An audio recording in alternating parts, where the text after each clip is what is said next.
Illegal crossings at the southern border are reaching record levels. Congressman Dan Bishop sits on the Homeland Security Committee, and we're happy to have him on to discuss. Congressman Dan Bishop, thank you so much for joining us on the Capitol Report. Thanks, Steve. Glad to be with you. Congressman, you're on the Homeland Security Committee as well as the Subcommittee on Border Security. How is this border situation affecting the security of the United States? Steve, we've had a continuing debacle for the duration of the Biden administration, but it's really getting ready to enter a phase on steroids if they go through with this cancellation of the Title 42 CDC health-based authorities as an additional measure to keep the control of the border. So we're seeing just last month over 220,000 enforcement encounters with migrants at the border, and the numbers that are being released in the United States continue to be unclear, but it continue to be huge. And we're seeing large numbers of people on the terror watch list that are being apprehended, 23 at points beyond between border ports of entry, over 40 in total over the course of the last year. It is a disaster, and we're going to see it get worse.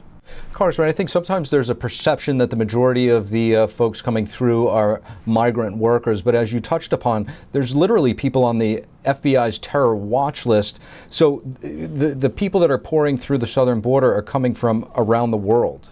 Right, Steve, and it emphasizes something that every American ought to bear in mind. The border is about having national security for the sake of Americans. That's the reason we have a border. President Trump used to say, and correctly so, that if you don't have a border, you don't have a country. And we're seeing that.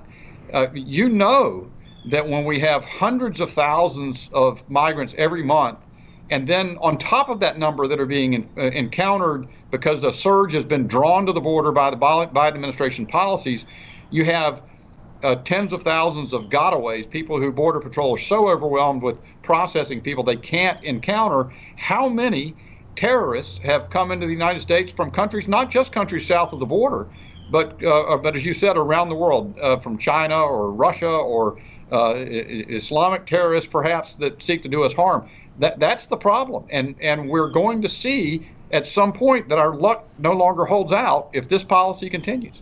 Congressman, is there a point where we see some other federal agencies get involved and blow the whistle, say the FBI or the DHS? Wow. You hope so. We've got Secretary Mayorkas comes before, you mentioned I'm on Homeland Security. I'm also on the Judiciary Committee. We'll have Secretary Mayorkas before us next Thursday. Ranking Member Jim Jordan will lead the way, and we're preparing so that we try to get information out of the Secretary as opposed to a lot of dodged questions.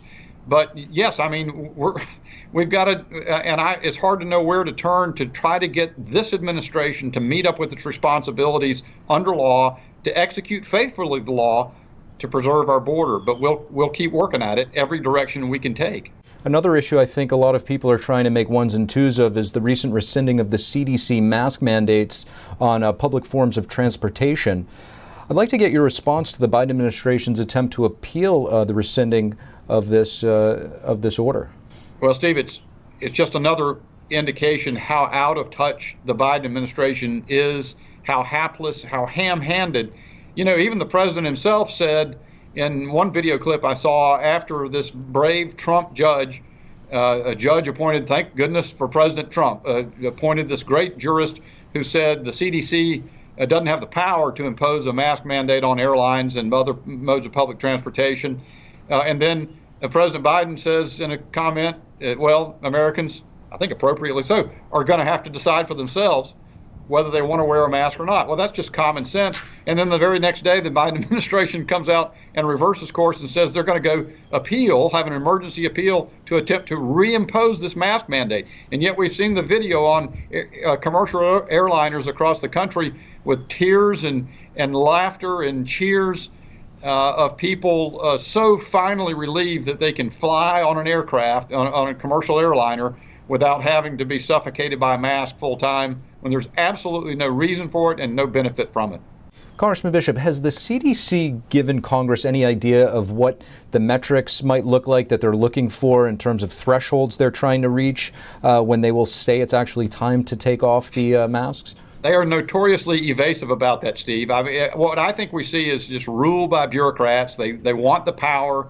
Fauci wants to control all power and information for himself. I mean, he's not the only one, but he's perhaps the greatest symbol of it. And it's time for that to end. In fact, Steve, I've got a special rule that could be discharged if we get enough signatures in Congress, so that we could put all this doubt to bed. And we've got a lot of co-sponsors. I'm hopeful we'll get a majority and force that issue on the floor of the House and force the CDC back into its corner. And let's get this done so that Americans can get back to normal life. Congressman Dan Bishop, thank you. Pleasure to be with you. On Tuesday, 26 Republican governors announced the creation of a border strike force to disrupt and dismantle transnational criminal organizations.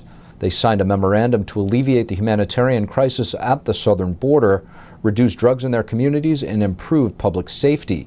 The agreement says that due to the absence of federal leadership, states will share intelligence, disrupt smuggling corridors, and assist border states. The effort is being led by border state governors Doug Ducey and Greg Abbott from Arizona and Texas, and 24 others including Virginia, Maryland, Florida, and New Hampshire. Breaking quite a long silent streak, the U.S. and China held their first top-level military talks since President Biden took office. This as tensions grow between the two countries amid the war in Ukraine. NTD's Iris Tao has more. Breaking a communication stalemate, U.S. Secretary of Defense Lloyd Austin spoke with his Chinese counterpart, General Wei Fenghe. It's the first high-level discussion between the two militaries since President Biden took office. The Pentagon says the Wednesday call is a follow-up to the conversation between Biden and China's Xi Jinping in March. He also conveyed and described the implications and consequences if China provides material support to Russia. It also comes amid concerns over Beijing's partnership with Russia and its continued threats against Taiwan. We all understand the challenges that we face in the Indo-Pacific. The People's Republic of China is seeking to refashion the region and the international system more broadly. Austin has called out Beijing for its regional threats. The Pentagon said Austin and his counterpart talked about U.S.-China defense relations, regional security issues, and Russia's invasion of Ukraine. And that's adding to the agency's Tuesday remarks on Beijing. The Chinese continue to try to bully and intimidate their way into pursuing their own selfish national security interests at the expense of populations all around the world. A senior defense official said Austin also raised concerns about Beijing's military provocations against Taiwan. Beijing has responded with threats over the recent visit by U.S. senators to the democratically ruled island. That was followed by Beijing's Wednesday statement saying its defense minister asserted authority over Taiwan in the meeting with Austin. Meanwhile, President Biden met with Austin and other top military officials later on Wednesday. The annual White House gathering takes on special significance as tensions mount between U.S. and China and as the U.S. plans to give more military aid to Ukraine. Reporting in Washington, D.C., Iris Tao, NTD News. Senator Marco Rubio is proposing sanctions on nations that leave debris in outer space. He introduced a bill dubbed the Debris Act back in March, and he's saying that he's glad the Biden administration is calling attention to the national security risks caused by these floating objects. On Monday, Vice President Harris said that the U.S. will move to ban destructive anti-satellite missile testing. This type of testing results in dangerous debris that orbits the Earth and endangers the operations of the U.S. and other nations. Rubio's office is pointing at China and Russia for engaging in dangerous satellite testing and polluting the Earth's lower orbit with the dangerous debris. Rubio says that there needs to be accountability and consequences for such actions. The U.S. economy is durable, but the unprecedented lockdowns that came following the outbreak of the CCP virus has presented new challenges. This, combined with record spending and other challenges throughout the world, has put the United States economy in a volatile state. Our next guest was former Deputy Director of the IMF's Policy Development and Review Department. He's currently a Senior Fellow at the American Enterprise Institute. Desmond Lockman, thank you so much for joining us on the Capitol Report. My pleasure. You recently wrote an article where you warned of a likely recession. What brought you to this conclusion? The main thing that brings me to that conclusion is that inflation has been let to get out of hand. So what we've got in the United States right now is the highest rate of inflation that we've had in the last 40 years. And we don't have any experience where inflation has been reduced by the 4 or 5 percentage points that would be needed to get inflation back to where the Federal Reserve wants to without promoting a recession. So there's little reason to think that this time is different. In fact, there are certain elements this time around that make a recession even more likely, namely that it looks like we've got bubbles in the stock market, we've got bubbles in the equity market, and the slowing that would be occurring in the United States would also be occurring in the context of a broader slowing. For instance, the Chinese economy is slowing, emerging markets have got trouble. So when you put all of these factors together, it seems very unlikely that you won't have a recession. And that's in fact what the US bond market is telling us. If in fact we do enter a recession, how might this one differ from, say, the one back in 2008 in terms of those elements and factors leading into this one? And how might it affect coming out of it? Hopefully it wouldn't be as severe as the one we had in 2008. And some of the reasons one would think that that's not the case is that the banks in the United States are now in a very much stronger position than they were in 2008. There's not all of that bad lending associated with subprime lending in the housing market. So those are factors that we don't have this time around. So we could expect a lesser recession than we had in 2008. Having said that, we've got a lot of financial market misallocation of capital that has occurred because of many, many years of very easy Fed monetary policy. We've got stock market prices that look very elevated. We've got housing prices look elevated. We've got problems in the emerging market economies. So my expectation is we'll have a recession that'll be worse than the normal recession that we've had in the post-war period, but it won't be nearly as deep as what we had in 2008. The Federal Reserve Bank of New York recently released results from its 2022 housing survey. According to the survey, it predicts rent increases of nearly 11.5% on average over the next 12 months. That's up from about 6.5% in February of 2021. How significant or concerning is this data for U.S. inflation forecasts? The inflation expectations data is certainly of concern because what can happen is if people expect inflation to occur, if households expect it, workers expect it, firms expect it, then that can become self-fulfilling. People expect inflation to be high. They're going to be demanding greater salary increases. Firms will feel that they can pass that on because we've got an environment of inflation. So that is what the Fed is highly concerned about, is that they don't want inflation expectations to become what they call unanchored. They wanting inflation expectations to be close to where their inflation target is, namely 2%.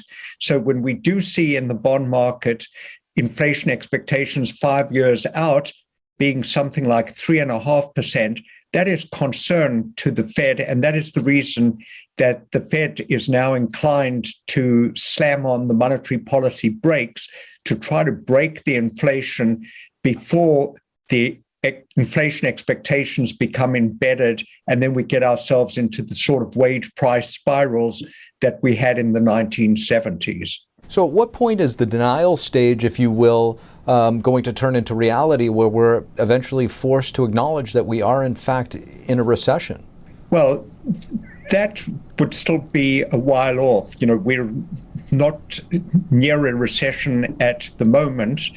That policy is only now beginning to be tightened. We are getting somewhat of a slowdown, but that'll come later on when the Fed is really forced to raise interest rates, when we see the housing market cooling.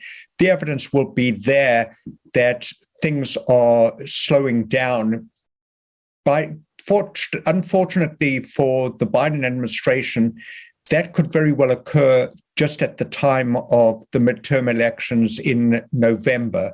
So my expectation is we're going to be getting the slowing beginning now, but the actual recession is only likely to occur perhaps by the end of this year, the beginning of 2023. Desmond Lockman, thank you so much for joining us. My pleasure. Good to talk to you. And U.S. Secret Service officers shot and killed a man attempting to break into the residence of the Peruvian ambassador in Washington, D.C. Residents at the ambassador's house called the Secret Service at about 8 a.m. this morning after hearing windows of the residence being smashed. The man was suspected of being a burglar. He was armed with a metal stake, and the Secret Service first attempted to apprehend him using tasers. D.C. Police Chief Robert Conti held a press conference near the scene after the shooting. Yeah, this is totally out of the ordinary. I can't recall the last time we had this type of incident on the property, on the residence of one of our ambassadors. I just don't recall that. The officers didn't report any injuries. Only the suspect was neutralized.